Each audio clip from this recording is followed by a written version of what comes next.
I was going to ask him, what were your other experiences, with being out in the work?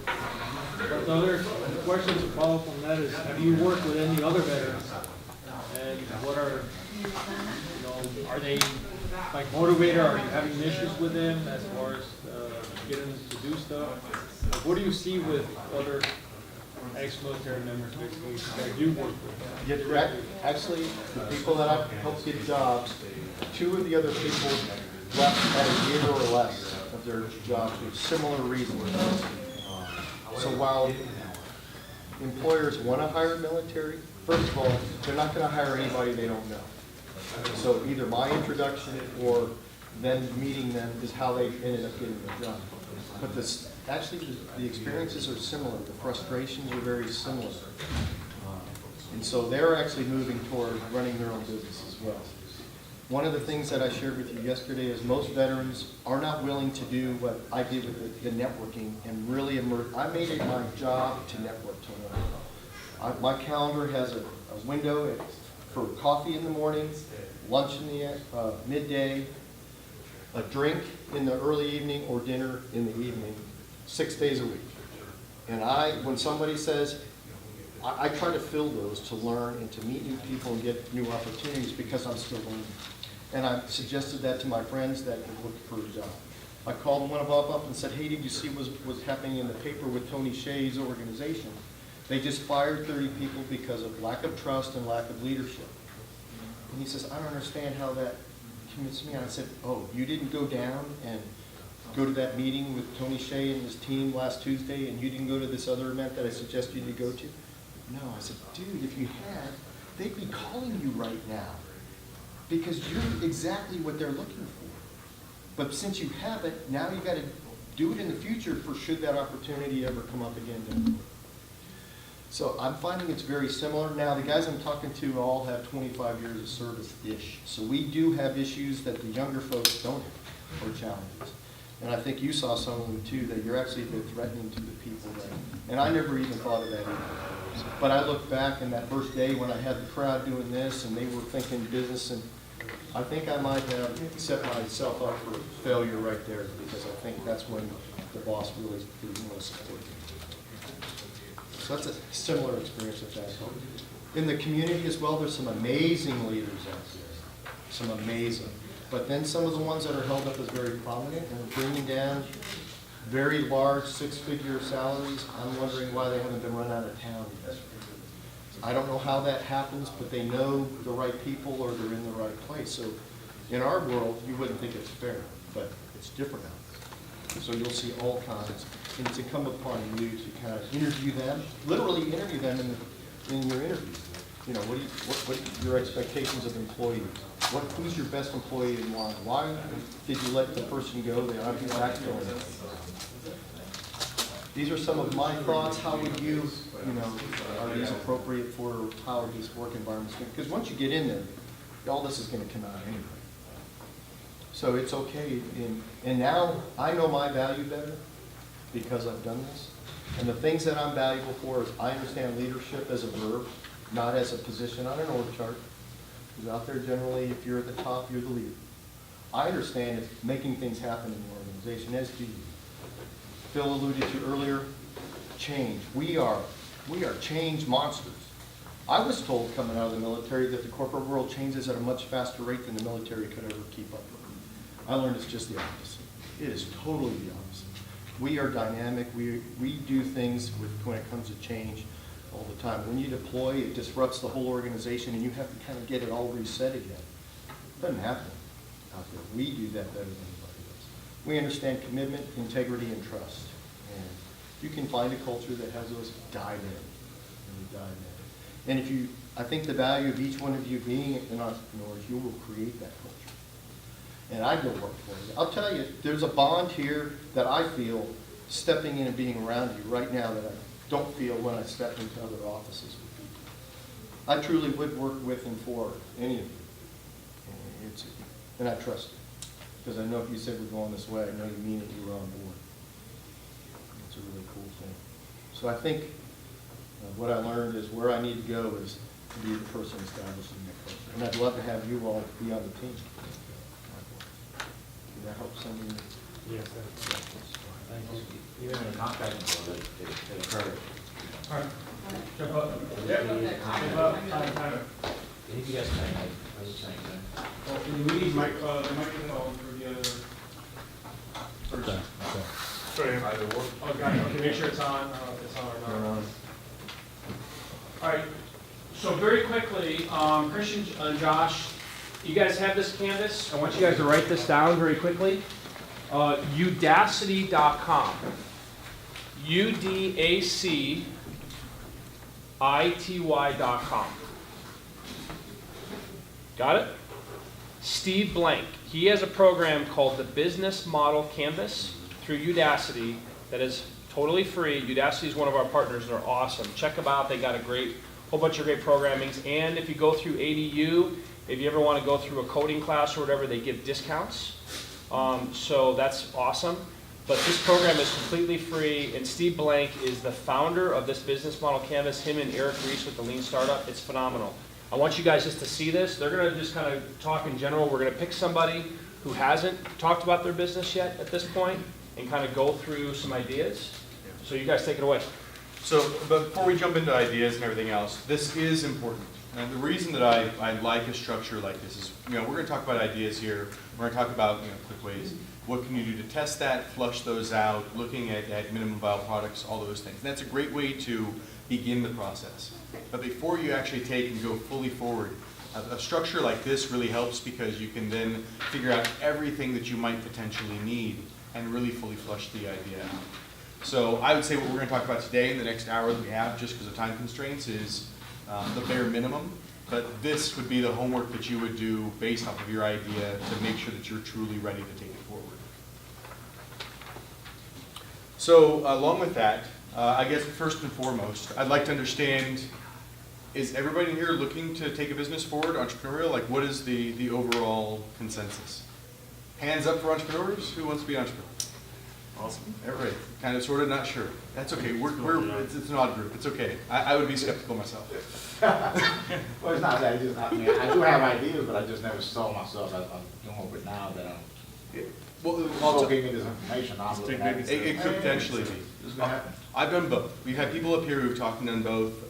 Leon talked about how he worked for other startups and businesses and everything else. I've been on both sides of the fence, and quite honestly, I've found enjoyment on both sides.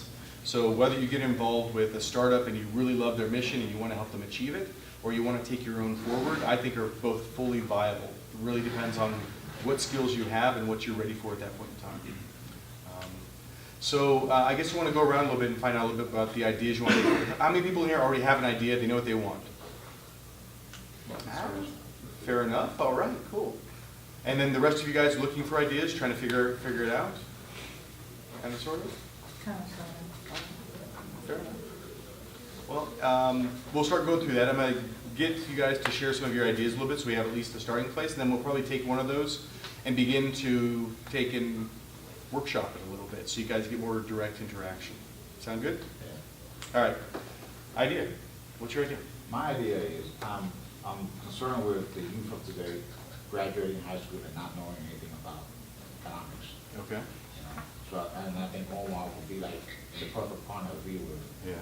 So he's been in the education. I want to create a program that we can probably sell to the each state's board of education, or create a curriculum out of it.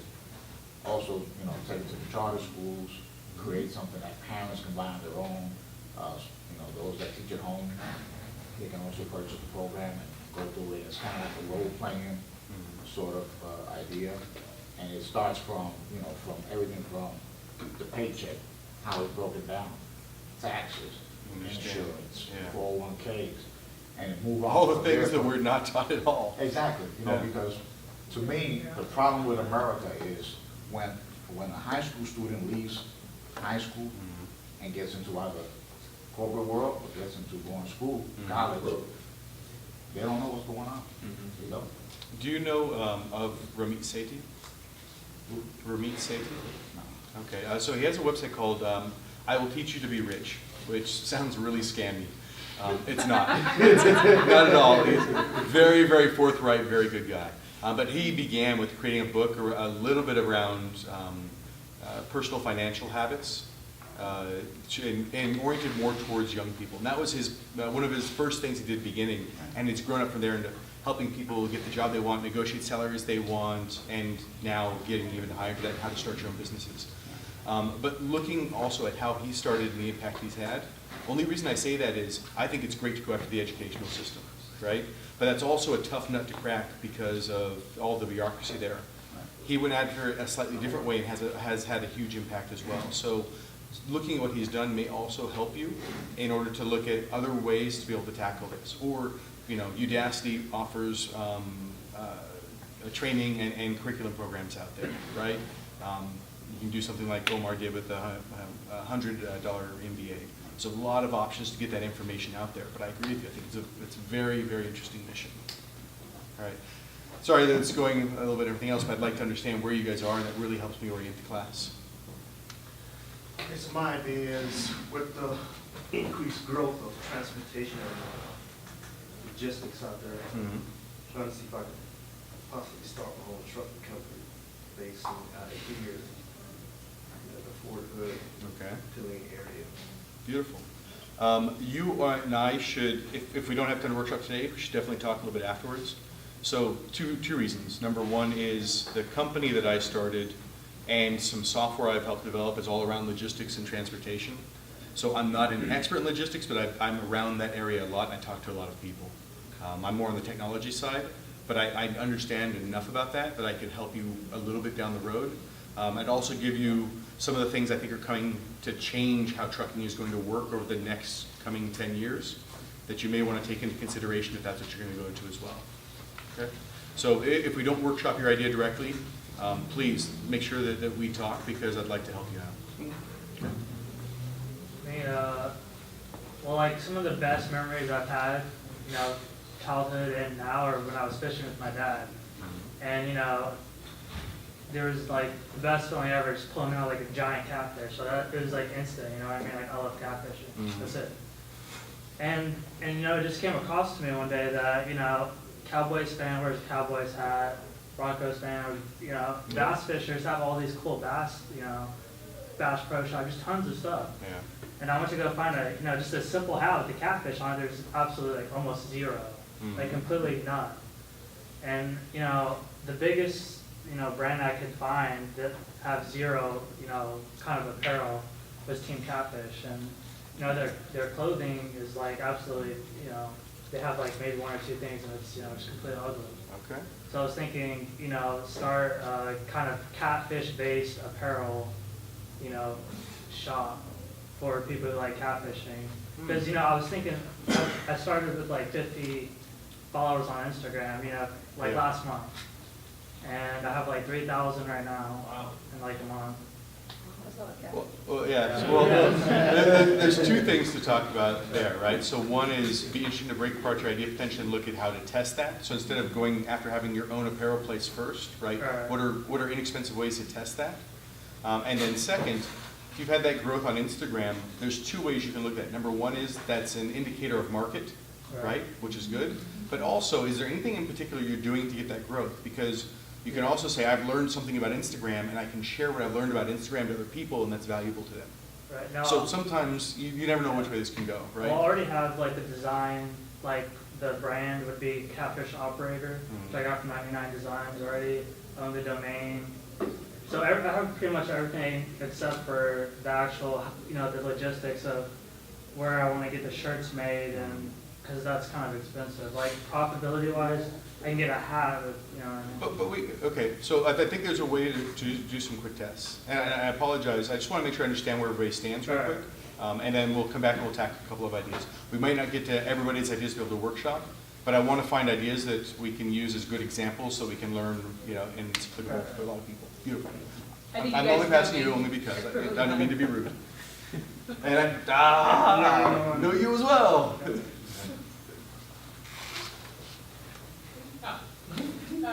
My idea is probably a little different than other people, but I love fashion. Yeah? I love jewelry, clothes, shoes, anything that just enhances the beauty of women mainly, but men, I understand. Women don't like us. Y'all have to fit in there too, you know, y'all don't have much of a variety of things we do, but, I actually started my own business about a year and a half ago. So I'm kind of in that, like, spot where it's like, okay, I'm trying to get there, but it's just like, you know, you just barely making it. But I really want to have my own mobile store, like my own mobile jewelry store, where I have like jewelry and shoes, maybe cute little T-shirts and things like that to be able to actually travel and not necessarily just be in One one place. place. Yeah. Because I've noticed, like, I do a lot of different shows, and so I meet so many different people, and, Like a food I've truck had for a fashion. store- A food truck for fashion. Basically. Yeah. Yeah, basically. Yeah. You know, Okay. and it's fully operational, and I don't have to set up, I don't have to take down, everything is already built in there. So I just basically open up and you can come shop, do whatever you need to do, but I can be anywhere I want to be. And I noticed that when I'm in one place, I don't make as much money when I move around, even, like, this is like my partner in crime right here. But, like, when we go to different, like, festivals and things like that, I make so much more money than when I'm just at a place for, like, a month or a week or whatever. Okay. And, that's really what I want. Okay. All right. I have a couple of ideas on testing that, so I might use an example too, talking about how to like quick and easily test. Okay. Thank you. Do you have separate, or are you guys a package deal? Package. All right. Beautiful package deal. In a nutshell, I'd like to manufacture and sell really nice shirts, like the kind of undershirt that you wear under a suit. They would be kind of in the fashion of what a cowboy or a ranger or a guy that likes to go out into the country ride a horse would wear. Yeah. Simpler than that, not some of the crazy designs that you see on the cowboy stuff, like shelters or something like that, but just very simple, leather and everything. They would probably retail for, I would have two brands. I would have kind of a very high quality but cheaper brand that would sell for around $200 per undershirt, and a very super high quality that would use things like sterling silver for the buttons and stuff like that. That would retail for between $400 and $500 per undershirt, and that would just be the undershirt. I understand. Sold online. Or I wouldn't have my own storefront, but I would go to storefronts like maybe in Fredericksburg, where it's a very big tourist destination, and ask them to hang it there. Maybe split it 50-50 if they sell enough, maybe they would buy it wholesale. But I prefer to sell it via the website because then I don't have to sell wholesale. A friend of mine makes very high-end artisan shirts and sells them in the $200 and $400 range. So I understand that area a little bit. He does it primarily direct selling because often it's him that they're buying into as much as the shirt itself can be the artist and idea behind it. So again, if we don't workshop your idea, whatever else, you're another person we should talk because I'll have some ideas to help out. Absolutely.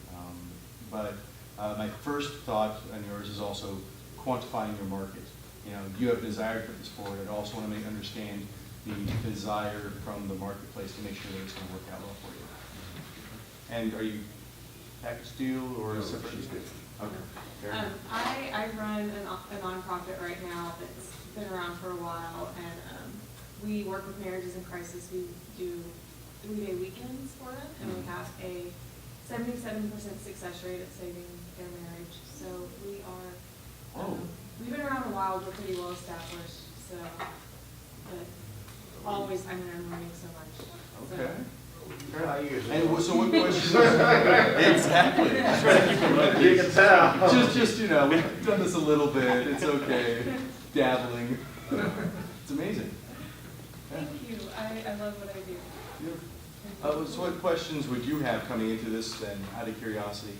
So I can guesstimate at some of the questions here, but you're a bit more established, so I'm curious as to the questions you have. You know, yeah, I really want to know how y'all run your businesses, is really what, like, I want to know your backstories and how the ins and outs go and what kind of things work for you and what kind of things aren't working. And I want to know more of that. Okay.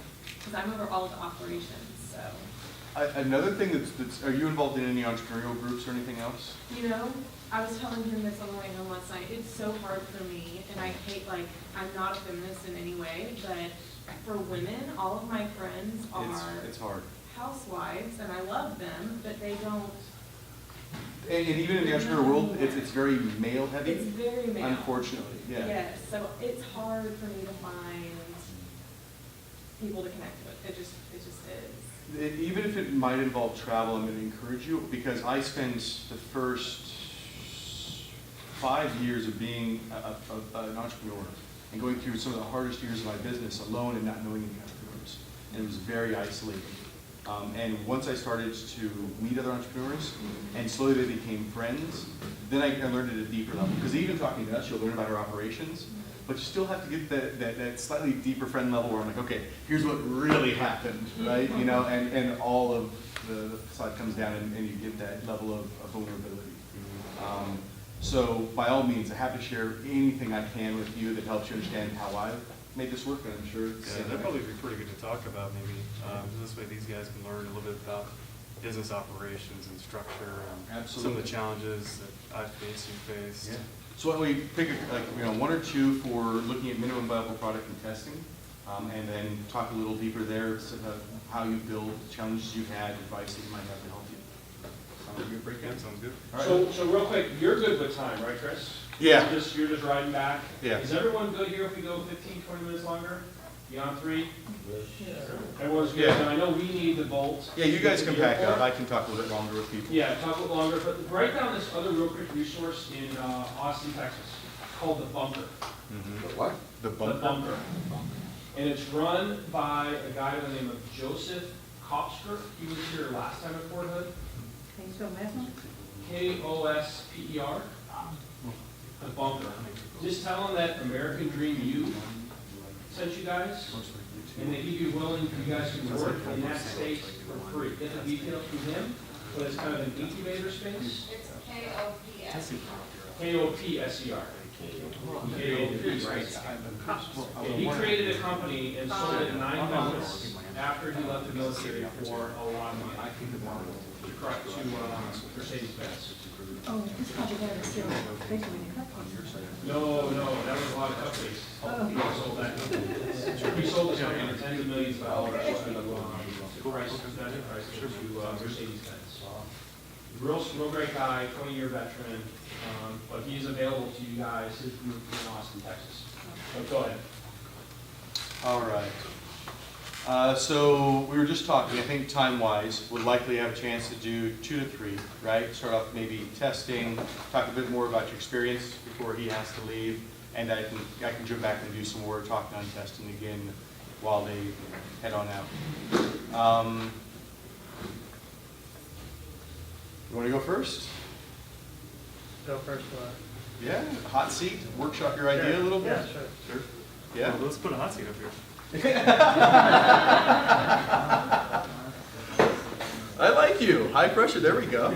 I was going to be nice. Josh is the mean one. Remember that? Nice guy, mean one. I'm gonna try to get on my sword. He's good. All right. So tell us a bit more about your idea right now of how you would like to take this forward. So basically, I pretty much have a design called Catfish Operator. I'll show you a picture of it, just to have an idea of what I'm talking about. What do you believe are Give him the mic. Oh, yeah. Oh. What do you believe So are that's- your next steps to take this idea forward? Where So are you pretty gonna much for just Instagramming, I'll catch a big catfish, which is important because why would you buy a catfish, anything from someone who can't, catch catfish? And then I pretty much watermark my design with my photo, which gives me some kind of credibility. This guy knows what he's doing. This is what he's talking about. He has a good idea of what he's doing. And, this is all within the past month and a half. It just happens to be very relevant right now. So I got a GoPro, just for fun. And I was like, all right, well, I'll just start making videos on YouTube to go along with that. So kind of link, all right, well, this is my YouTube channel. Just like really simple stuff like, all right, well, this is how you, hook live bait to catch catfish. Like tonight. So you're doing content marketing. Yeah, exactly. Yeah. So tonight, for example, I'm going to go fishing, which Belton's very flooded right now, but I'm going to try anyways. And I'm just going to make a video, like probably something similar to 3 reasons why you're not catching big catfish. Just go over, the most basic things, just to kind of give some kind of relevancy. But, I'm still really early on, like for now, my basic idea is just to, have maybe 2 or 3 hats, wear them, catch catfish in them. Hopefully, I've had people tell me like, hey, I really like your design, like, do you have any, hats or anything, like, I would love to print this on a shirt and sell it, stuff like that. Obviously, I wouldn't want you to do that, I want to do that. So something you can take a look at, since you already have the designs made and everything else, right? Now, one Right. question you had is how do I get the shirts done? Right. Yeah. But before even taking that step forward, I'd like to break things down to this. 'Cause as you're describing your business, I see 3 ways it could go. I see the way you want right now, which is apparel and design and everything else, right? Right. I see essentially you're creating content around how to do things around catfishing and people are interested in that, Right. which means that a course on catfishing may also then be a full You possibility. stole my thunder. Right? I'm sorry. It's okay. And then, That's my idea. yeah, it was his idea, but I stole it. I stole it. And then the third way is, I can remember the third way. Woo. I threw it in my mental block. Yeah, I'm not gonna blame you, it's my brain. It was the, or, We lost it. I will go with 2. You have 2 options in front of you. I'll think of the third one here shortly, I will. Yeah, that's fine. But the important thing is to then realize that those options are in front of you, and then do little tests to figure out which one is going to get the most traction for you. Right. Right?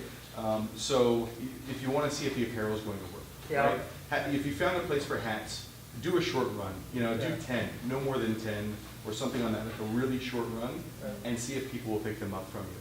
With shirts, like Jason Gignard, who has that shirt on today, Right, right. and it said the Apple, go to Uberprint. I mean that, because you can use Uberprint or Teespring. Yeah, oh, there you go, exactly. So you can find places where you can get short runs done for not a whole lot of money, test out an idea. Uberprint allows you to print off t-shirts by ones, right? So you could do 1, 2, 5, 10, see if the market's willing to pick them up, right? And that way you're not investing a lot of money in order to get that done. Teespring is another thing where you can essentially take your design and put it up on there, and then they host, they handle the printing for you on demand. So somebody says, I want a shirt. You send them over there, and they go ahead and they print it off, they send off the shirt to them, and they send you a piece of it, which is your profit. Right. Right? I've heard that as well. Exactly. But I would start off there, because what it means is you don't have to invest hardly any capital at all, right? Right. And if nothing else, if you did a 5-shirt run and a 5-hat run, you and your friends would love those damn hats no matter what Yeah, hat they're right, after, exactly. right? So you Right. haven't lost anything, and if they sell like gangbusters, then you double down. Double down, so we've got something here and you make it bigger, right? And build it and build it and build it. I wouldn't go to brick and mortar or anything like that off the bat. I would look at how to sell via Instagram, how to sell via an e-commerce store that then maybe pushes them back to Shopify, and you know much more about these kinds of things, quite honestly. And go along that route, and when you have significant traffic, then go towards brick and mortar if it makes sense. If your customers are telling you that makes sense. Right. Because brick and mortar is tough because people have to physically be in that location and come there. Right. To Yeah, my main idea was to stay online. It wasn't. Oh, I beautiful, don't then I plan- yeah. misunderstood you. Okay, yeah, I have no intentions of going in stores unless it got so big to where I was making catfish hooks, and then I would have some stuff in Academy maybe. Yeah. Because even an Academy Bass Pro Shop, there's 0 catfishing apparel. It's a shirt with a catfish on it. 0. It's crazy. So, The third business idea that apparel kind of plays into, now that I remember it a little bit, is a lot of the YouTube shows and stuff that are out now aren't actually making their money off of YouTube. They're making their money off of the apparel and other things that they sell to support, right? So even if people just like to watch you catfish and you decided not to do a training course, you could potentially sell your Yeah. apparel as a part of a larger show or something along those lines, right? Again, only if you have the audience. I think that's the lesser of the possibilities, Right. but it's one that's on the table. so while we have Josh